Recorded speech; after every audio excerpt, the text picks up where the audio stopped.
Good morning every one of you. Let us start with today's newspaper the Hindu में देखते हैं आज क्या क्या इंपॉर्टेंट रहा। To mark Tilak death centenary Pune NGO aims to revive spirit of Lal Bal. ये पुणे बेस्ड एनजीओ है जिसका नेम जो है सरहद है and it is going to have a video conferencing के थ्रू वेस्ट बंगाल और महाराष्ट्र के बीच में जो है एक कह सकते हैं कॉन्क्लेव सा होगा, जिसमें कि जो है लाल बाल पाल को जो है याद किया जाएगा और उनकी तिलक जी की डेथ सेनेटरी में।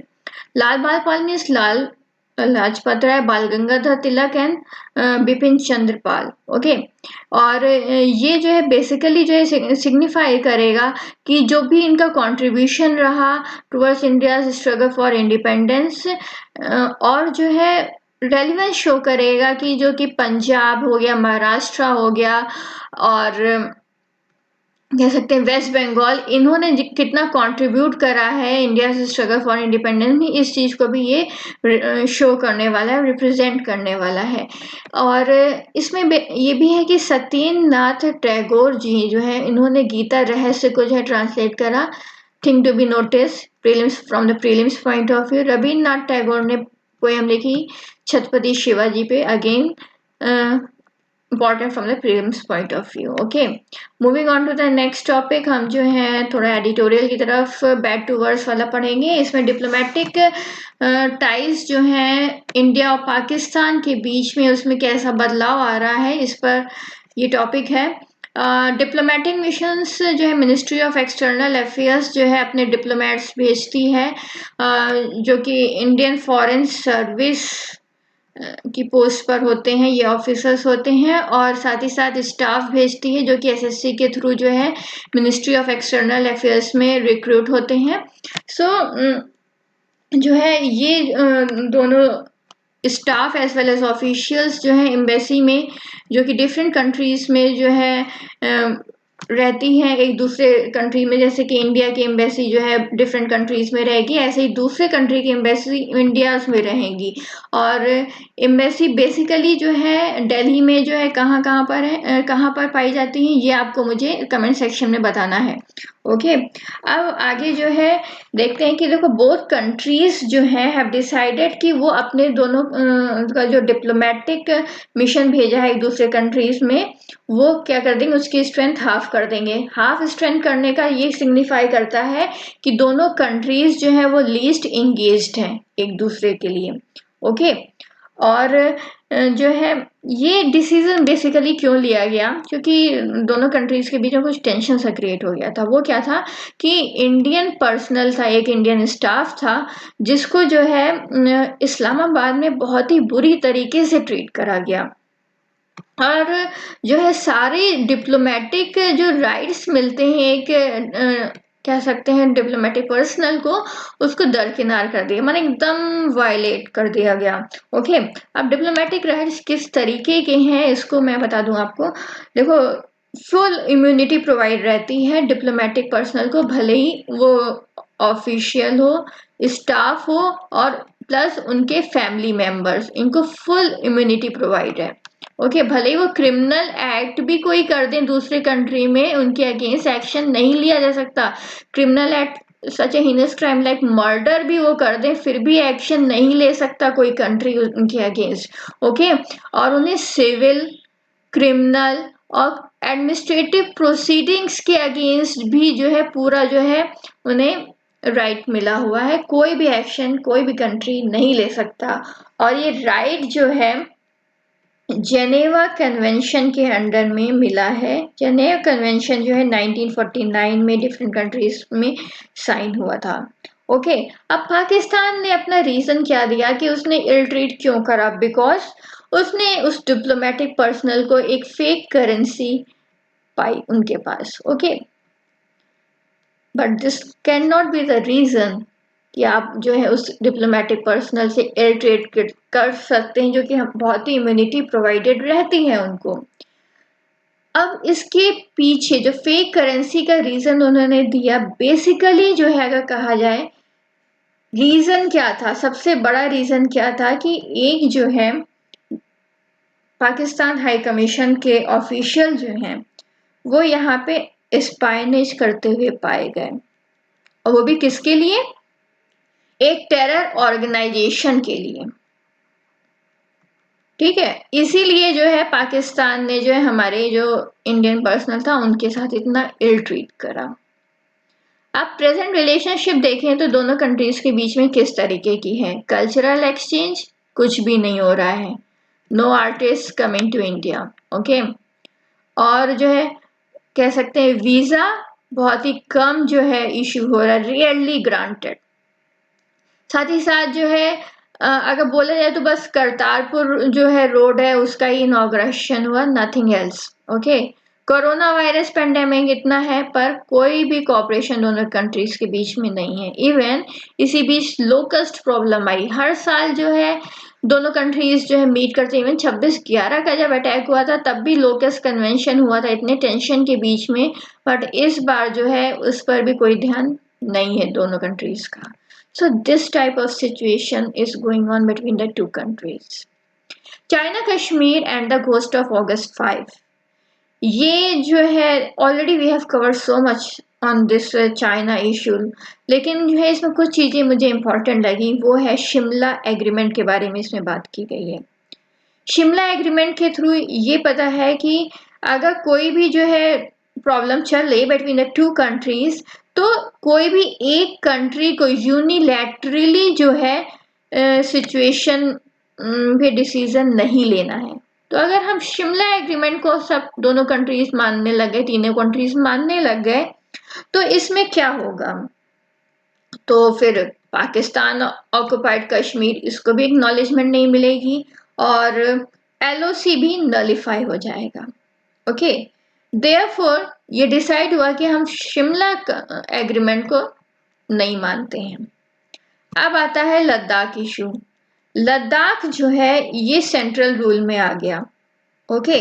सो इसने जो है जब सेंट्रल रूल में आ गया तो अब बीजिंग को इससे प्रॉब्लम हो गई, बिकॉज जो है ऑफ द बॉर्डर डिस्प्यूट, और स्काई चिन भी वहीं पर ही है, ओके।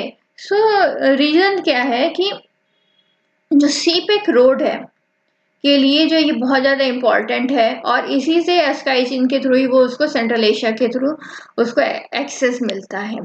इंडिया के पॉइंट ऑफ व्यू से अगर देखा जाए तो चाइना जो है लद्दाख के ऊपर एग्रेशन अपने पर ले लेता है, क्योंकि जो अगर देखा जाए सियाचिन जो है वो क्या होता है कि अगर देखो चाइना ने लद्दाख के ऊपर करा तो हमारा जो सियाचिन है ना वो भी थोड़ा सा खतरे में आ जाएगा, कि फिर वो सियाचिन पे भी हमला बोल देगा। तो करना क्या है अब ये करना है कि देखो जियोपॉलिटिकल सिचुएशन जो है वो बहुत जल्दी चेंज हो रही है, ठीक है, पूरे वर्ल्ड में। तो हमें डिसीजन जो है जब लेना है तो पॉलिटिकल इन नेचर नहीं होना चाहिए। जब बात आ रही है कंट्री की तो सभी पॉलिटिकल पार्टीज को एक साथ खड़े रहना है, एक दूसरे पे एलिगेशन नहीं लगाना है, डर्टी पॉलिटिक्स नहीं खेलनी है, ओके। बल्कि एक क्लियर हेडेड स्ट्रेटजिक असेसमेंट करना है सिचुएशन का और एक साथ खड़े रहना है जो भी कोई डिसीजन लिया जाए। इसके बाद जो है हाउ टू बैटल डिप्रेशन, ये टॉपिक है।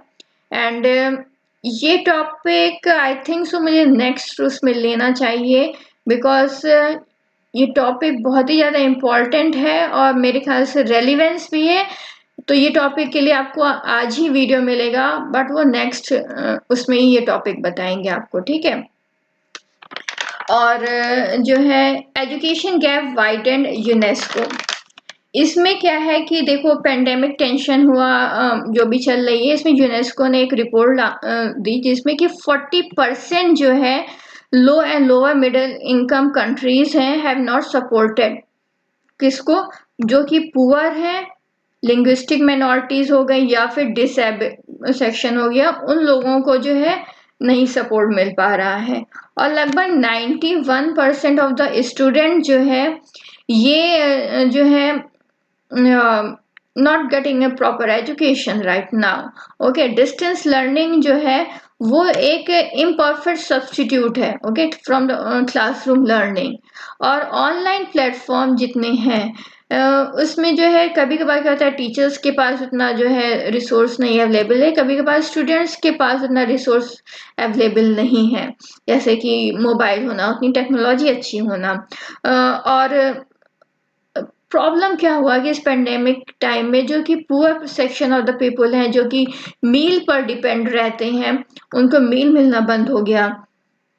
और कैंसलेशन ऑफ एग्ज़ाम की बात चलती है, तो उससे क्या होता है कि स्कोरिंग जो है अब टीचर के सोल जजमेंट पे डिपेंड हो गई। सो ये सारी चीज़ें जो हैं बहुत ही ज़्यादा एक एजुकेशनल गैप जो है वो क्रिएट कर रही है।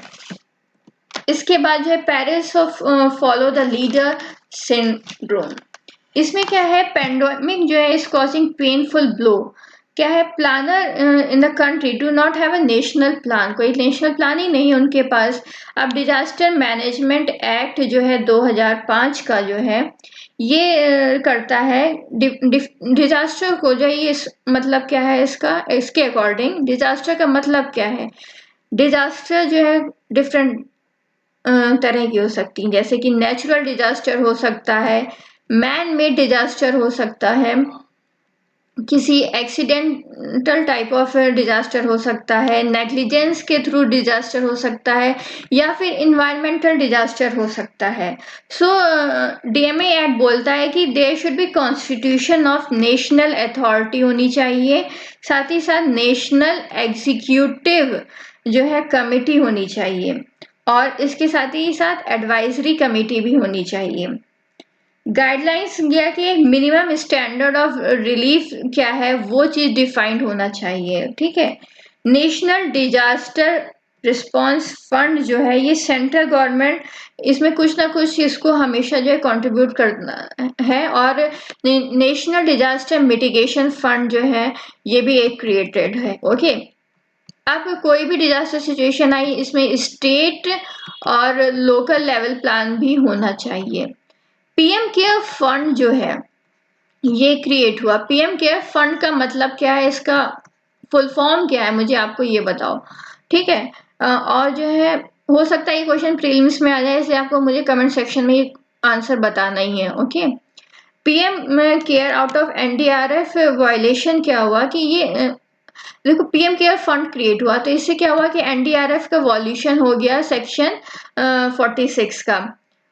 वाई बिकॉज जो पीएम केयर फंड है ये can not B audited by the CAG, और इसीलिए जो है क्या है कि जो भी चीजें हो रही हैं, जो ये कोई नेशनल प्लान नहीं है, तो मीडिया को और हमारी सिविल सोसाइटी को बहुत ही ज्यादा इसमें एक्टिव रहना है, और हमेशा जो है गार्ड करना है नेशन को, अगर कोई भी ऐसी चीज रैंडम डिसीजंस लिए जा रहे हैं जो अपनी कंट्री के लिए अच्छे नहीं है। Strength of constitution lies in entirely in the determination of each citizen to defend it. Always remember it. This was said by Albert Einstein. अगर हर एक व्यक्ति जो है अपने कॉन्स्टिट्यूशन को अपने कंट्री को डिफेंड करने में लगेगा, तभी वो उस कंट्री का कॉन्स्टिट्यूशन जो है वो स्ट्रेंथेंड रहेगा, ओके। आगे बढ़ते हैं और ये समझते हैं the many question about favipiravir. देखो अभी रामदेव जी ने ड्रग लॉन्च करी कोरोनिल वगैरह, तो उसके अगेंस्ट था कि उन्होंने जो है वो फीवर और कफ के लिए कहा था और कोविड के लिए नहीं कहा था, तो एक बहुत बड़ा इशू क्रिएट हो गया। बट इशू जो है ये एलोपैथिक ड्रग्स में भी है। जो ये फेविपिराविर है इसमें फॉर ट्रीटिंग कोविड-19 के लिए बोला गया कि ये ड्रग है, माइल्ड और मॉडरेट सिम्टम्स को जो है वो टैकल कर लेगी। Drug control general of India जो है ने अप्रूव करा ग्लेनमार्क की ये ड्रग है टू सेल फेविपिराविर, ओके। अब है क्या, देखो ये जो फेविपिराविर है ये बेसिकली इन्वेंट किसने करी, एक जापानीज कंपनी ने करी, और वो भी इन्फ्लुएंजा ट्रीट करने के लिए। No info on CGI website explaining क्या साइंटिफिक बेस है इसका और इसका अप्रूवल का क्या है, ये कुछ भी ऐसा वेबसाइट में नहीं दिया है। पहले जो है रैंडम क्लिनिकल ट्रायल होना चाहिए ड्रग का, और या फिर उसको प्लेसिबो टेस्ट करा लो, जैसे कि कुछ सेक्शन ऑफ द पीपल जो है उनके ऊपर टेस्ट हो जाए। ठीक है, इसके बाद क्या है कि एक जर्नल में ये चीजें पब्लिश होती हैं और उसके बाद साइंटिफिक स्क्रूटनी होती है। जब ये सारी चीजें हो जाती हैं तभी जाके एक ड्रग को जो है वो अप्रूवल मिलता है। ओके, अब ये बोला जाता है कि लगभग जो है इस ड्रग को 150% और लगभग 12 डिफरेंट हॉस्पिटल्स में ये ड्रग टेस्ट तरीके पर कितना ये फैक्ट बेस कितना ट्रुथ है ये तो भगवान ही जाने। और जापानीज रेगुलेटरी ने वार्निंग दिया कि ये जो ड्रग जो है ये प्रेग्नेंट वुमेन के लिए बहुत ही ज्यादा हार्मफुल है। अब कैसे अप्रूवल मिलता है इसको थोड़ा समझते हैं। देखिए, सब्जेक्ट एक्सपर्ट अप्रूवल कमेटी होती है जिसको SEC बोलते हैं और ये अप्रूव करती है। ठीक है, और इसके लिए एक्सटर्नल एक्सपर्ट भी बुलाए जाते हैं और फाइनल डिसीजन कौन लेता है, वो DCGI लेता है। पर ऐसा कुछ हुआ ही नहीं, कुछ अप्रूवल वगैरह लिया ही नहीं गया। If drug does not work as advertisement की तरह जैसा बोला जा रहा है कि ट्रीट कर देगी, तो क्या होगा, मिसयूज होने लग जाएगा ड्रग का, लोग ऐसे ही लेने लग जाएंगे और फॉल्स सेंस ऑफ सिक्योरिटी बढ़ जाएगी और इससे क्या होगा कि कोरोना और भी ज्यादा फैल जाएगा। Okay, Pakistan to remain on FATF grey list, ये टॉपिक है, ये पढ़ लेना। आगे पढ़ते हैं और ये है कि merger of Rajya Sabha and Lok Sabha channel in final stage. ये टॉपिक इतना इम्पोर्टेंट नहीं है पर फिर भी आपको बता दें, एज वी ऑल नो कि जो है राज्यसभा करके चैनल है जिसमें हम लोग डिबेट्स वगैरह देखते हैं और लोकसभा चैनल है पार्लियामेंट्री प्रोसीडिंग्स को दिखाता है। पर अब ये दोनों चैनल मर्ज होके संसद के नाम से जाने जाएंगे। ओके, और बेसिकली इसमें इतना ही था, जनरल इंफॉर्मेशन चीज है इसलिए मैंने कवर कर लिया। Secretariat gets UV light file sterilization machine. अब देखो सेक्रेटेरिएट में भी लगभग जो है 20 से 30 लोग जो है कह सकते हैं कोरोना पॉजिटिव पाए गए, 20 स्टाफ लगभग। सो आप अगर सेक्रेटेरिएट जहाँ पे कह सकते हैं बड़े लोग जाते हैं वहां पे लोग जो हैं कोरोना पॉजिटिव हो रहे हैं, जस्ट कह सकते हैं कि फाइल ट्रांसफर भी एक हो सकता है कॉज। तो आप कैसे सोच सकते हैं कि स्कूल खोला जाए, वहां तो छोटे छोटे बच्चे होते हैं, कॉपी एक्सचेंज होगा, कॉपी सबमिट होगा, कैसे वो लोग इतना अपने आप को हाइजीन मेंटेन कर सकते हैं। अब यहाँ पे जो है आपने जो है फाइल स्टेरिलाइजेशन मशीन लगा ली और जो है वहां पे 2-3 मिनट फाइल रखी जाएगी, स्टेरिलाइज हो जाएगी, फिर एक्सचेंज होगी एक दूसरे के बीच में। ऐसा आप कहाँ तक क्लासेस में कर सकते हैं। ओके, सो स्कूल ओपन करने से पहले ये सब सोचना चाहिए हमारी गवर्नमेंट को। और ये टॉपिक है back to wars, China Kashmir and the ghost of August 5, peril of fall of leader syndrome, साथ ही साथ the many question about favipiravir और हाउ टू बैटल डिप्रेशन। ये सारे टॉपिक हैं जो कि आपको कवर करने हैं। इंडियन एक्सप्रेस में देखते हैं क्या क्या इंपॉर्टेंट है। एडिटोरियल पेज में नथिंग इम्पॉर्टेंट और आइडियाज पेज में व्हेन डेमोक्रेसी वाज किल्ड, ये इम्पोर्टेंट है। देखो हमेशा आपने देखा होगा कि बोला जाता है कि भाई डेमोक्रेसी हमारी खतरे में है, कभी ना कभी आपको ये आर्टिकल पढ़ने को मिलता है, पर थोड़ा सा समझ भी लेते हैं इस आर्टिकल को। देखो 1945 में अगर देखा जाए तो लगभग 137 जो है ऑटोक्रेटिक टाइप ऑफ गवर्नमेंट थी और 12 जो है डेमोक्रेटिक टाइप ऑफ गवर्नमेंट थी। इसके बाद 2001 में अगर देखा जाए तो इसका रेशियो ऑटोक्रेटिक गवर्नमेंट का कितना हो गया, 100 जो है डेमोक्रेटिक गवर्नमेंट हो गई और ऑटोक्रेटिक लगभग 80 रह गई। ओके, सो ऐसे पूरा सिनेरियो चेंज हो गया।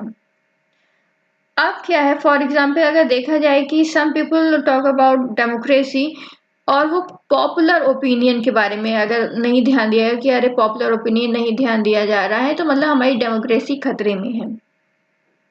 ओके, और हमारी फ्रीडम भी खतरे में है। तो नो कोई सिंगल डेफिनेशन नहीं है डेमोक्रेसी की। ओके, अगर देखा जाए इंदिरा गांधी जी का इसमें कवर करा गया है कि 1975 में इन्होंने जो है इंटरनल इमरजेंसी जो है वो डिक्लेयर कर दी और जो डेमोक्रेटिक टाइप ऑफ गवर्नमेंट को इन्होंने डिक्टेटरशिप में बदल दिया। ओके, फंडामेंटल राइट्स उस समय रिपील कर दिए गए थे और लगभग 1.4 lakh of the people were detained. Media भी गैग कर दिया गया था। इवन अडवाणी जी, उन्होंने लगभग जो एंटायर जो है कह सकते हैं, जब तक इमरजेंसी चली वो जेल में ही रहे।